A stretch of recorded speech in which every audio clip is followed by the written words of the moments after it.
Assalamualaikum warahmatullahi wabarakatuh. Halo adik-adik, bagaimana kabarnya? Alhamdulillah baik ya.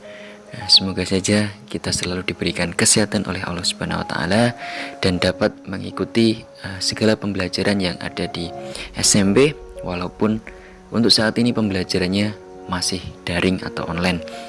Kita berdoa juga semoga pandemi ini segera berakhir dan kita dapat berjumpa kembali di M+ Clara. Oke adik-adik, langsung saja. Jika pada video sebelumnya kita sudah belajar tentang tulang, kemudian rangka, serta macam-macamnya dan fungsinya, pada video kali ini kita masuk ke materi selanjutnya, yaitu tentang sendi. Seperti yang kita tahu bahwa sistem gerak pada manusia itu dibagi menjadi tulang atau rangka, kemudian otot, serta sendi. Nah, pada video kali ini kita akan belajar sedikit tentang pengertian sendi, kemudian macam-macam sendi, serta contoh dari macam-macam sendi tersebut. Harapannya setelah melihat video ini, kalian bisa tahu, kalian bisa mengerti dan paham tentang apa itu sendi, kemudian macamnya, serta bagian-bagian tubuh mana yang termasuk dalam sendi tersebut. Adik-adik semuanya, seperti yang kita tahu bahwa kemarin saya sudah berbicara tulang pada tubuh manusia, atau normalnya tulang yang berada di tubuh manusia itu berjumlah 206.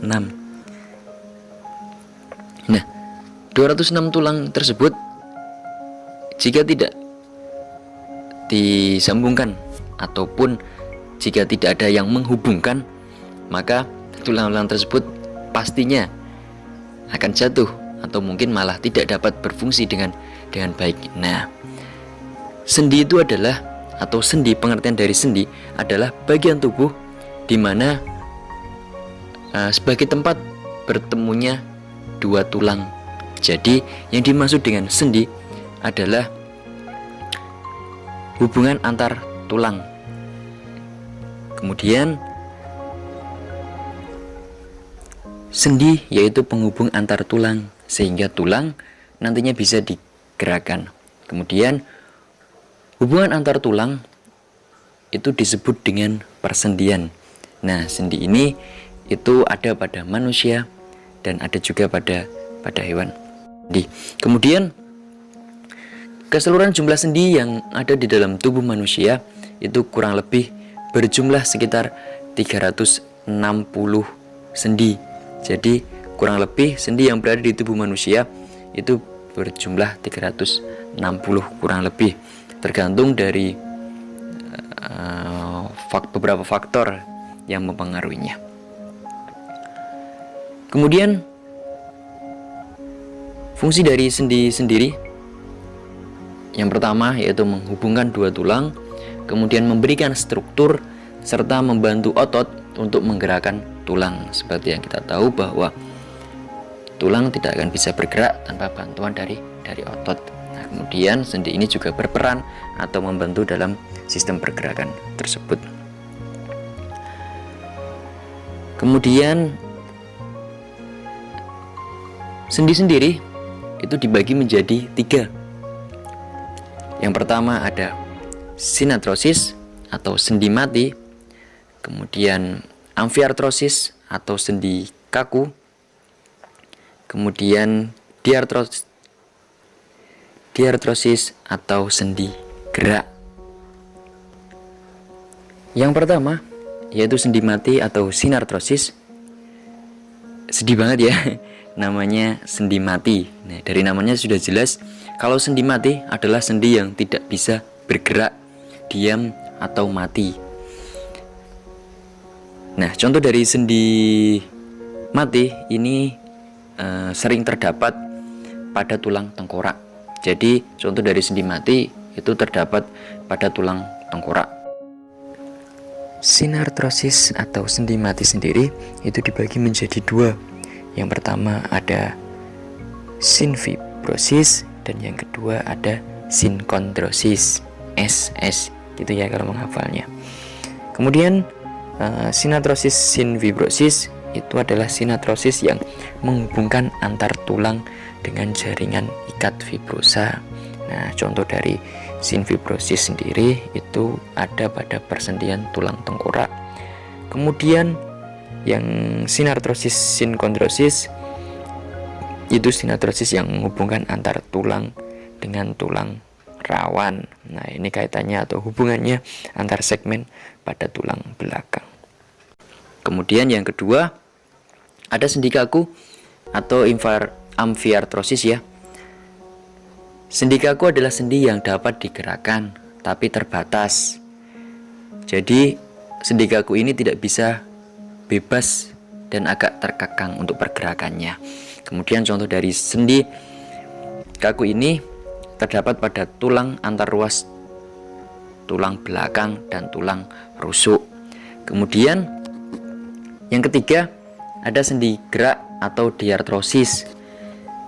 Seperti namanya, sendi gerak ya. Sendi gerak adalah sendi yang dapat digerakkan secara leluasa. Nah, gerak inilah yang paling sering atau mungkin populer ya di antara sendi-sendi yang lainnya tadi.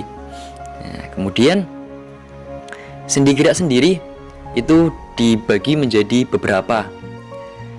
Yang pertama ada sendi geser, kemudian yang kedua ada sendi peluru, yang ketiga sendi gulung, kemudian yang keempat ada sendi engsel, yang kelima sendi putar, serta yang keenam sendi pelana. Kita masuk yang pertama, yaitu sendi geser. Sendi geser adalah sendi yang memungkinkan gerakan antar tulang yang satu menggeser yang lain. Geser ya, seperti namanya. Contoh dari sendi ini sendiri itu terdapat pada pergelangan tangan, kemudian ruas tulang belakang. Kemudian yang kedua ada sendi engsel. Sendi engsel merupakan sendi yang memungkinkan terjadinya pergerakan satu arah. Kemudian biasanya sendi engsel ini pergerakannya ya hanya bisa diluruskan, kalau tidak ya ditekuk. Nah, jadi hanya satu arah. Ya, betul. Nah, seperti contohnya seperti di lutut atau di siku yang hanya bisa satu arah ya, tekuk. Kemudian yang ketiga ada sendi gulung. Sendi gulung adalah sendi yang memungkinkan terjadinya gerak rotasi pada poros tapi pergerakannya terbatas. Nah, contoh dari sendi gulung ini sendiri itu hubungan ujung tulang telapak tangan dengan ujung tulang jari tangan. Nah, itu contoh dari sendi gulung tersebut. Kemudian yang ketiga ada sendi putar. Sendi putar adalah salah satu sendi yang gerakan salah satu ujung tulangnya mengitari atau membuat gerakan berputar pada ujung tulang yang lainnya. Jadi salah satu ujung tulang menjadi poros dan yang satunya bisa berputar di sana.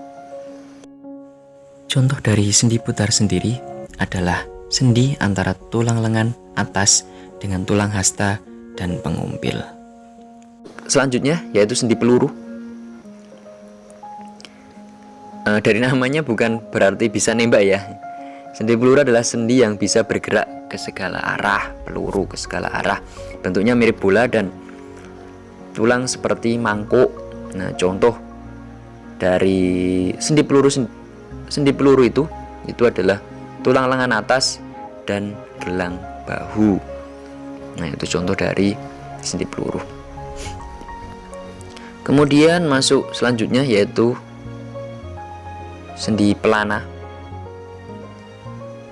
Sendi pelana ya. Sendi pelana ini sendi yang mampu membuat gerakan dua arah, yaitu bisa ke arah samping dan bisa ke arah depan.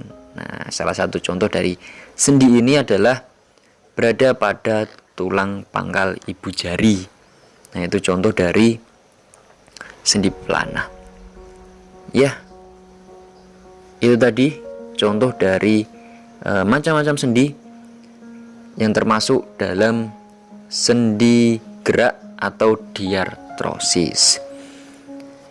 Oke adik-adik, silakan dipelajari lagi materi tentang sendi. Kemudian bisa dibuka di buku paketnya halaman 13 dan 14. Di sana sudah ada materi kaitannya dengan hubungan antar tulang atau sendi, serta persendian dan contoh dari sendi-sendi tersebut. Kemudian jika ada materi yang kurang, silakan nanti bisa dicatat di buku. Tapi jika sudah cukup, tidak usah, tidak apa-apa. Sekian dari saya. Jangan lupa belajar, jangan lupa membantu orang tua di rumah. Kemudian berdoa semoga pandemi ini segera berakhir dan kita dapat berjumpa kembali di Emrus Clara. Sekian dari saya, kurang lebihnya mohon maaf. Tetap semangat. Assalamualaikum warahmatullahi wabarakatuh.